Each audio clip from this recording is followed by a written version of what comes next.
வந்து ஒரு கால் வந்து உடஞ்சி போய் நாடகத்தில் உடஞ்சி போய் படுத்துட்டாரு, அதோட வாழ்க்கை முடிஞ்சு போச்சுன்னு சொன்னாங்க. இனிமேல் ஒரு நடிகனுக்கு காலே போன பிறகு அவன் எப்படி நடிக்க முடியும், அந்த மாதிரி தான் சொன்னாங்க. அதில் தான் மீண்டுட்டார். மீண்ட பிறகு முதல் படம் சபாஷ் மாப்பிள்ளைன்னு ஒரு படம். அந்த படம் நடிக்கிற போது ஒரு நிகழ்ச்சியை சொல்கிறார் ஏஎன் நாராயணன் சார், ரொம்ப நன்றியோடு சொன்னார். அதாவது அந்த படம் நடக்கிற போது ஒரு படப்பிடிப்பு நடக்கிற ஒரு நாளில் பார்த்தீங்கன்னா ஒருத்தர் இவரை மாதிரி கால் அடிபட்டார் பாருங்க. அடிபட்டவர் மாதிரி ஒருத்தர் கூடவே நடந்து வராராம். யார்? படப்பிடிப்பு சார்ந்தவர், ஒரு டெக்னீஷியன். பார்த்தா என்ன ஆச்சு அப்படின்னு சொன்னால், இது மாதிரி கால் உங்களுக்கு உடஞ்ச மாதிரி தான் அவருக்கு உடஞ்சிருக்குதான். அந்த டெக்னீஷியன் உடஞ்ச உடனே என்ன பண்ணியிருக்காரு, சாதாரண ஒரு டெக்னீஷியன் அவர் என்ன பண்ணியிருக்காரு, எம்ஜிஆர் கூப்பிட்டு அழகில் கூப்பிட்டு பாருங்கள், புத்தூர் நடராஜன் சொல்லி எனக்கு பார்த்த வைத்தியர், பெரிய வைத்தியர், நான் அவருடைய முகவரி தரேன், நீங்கள் போய் அவர்கிட்ட போய் நீங்கள் வந்து வைத்தியம் பார்த்துக்குங்க.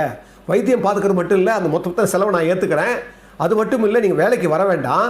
வேலைக்கு வராத இந்த காலத்தில் குடும்பத்துக்கு என்ன பண்ணுவீங்க, அதனால் நீங்கள் என்ன பண்ணுறீங்கன்னு சொல்லி உடனே 500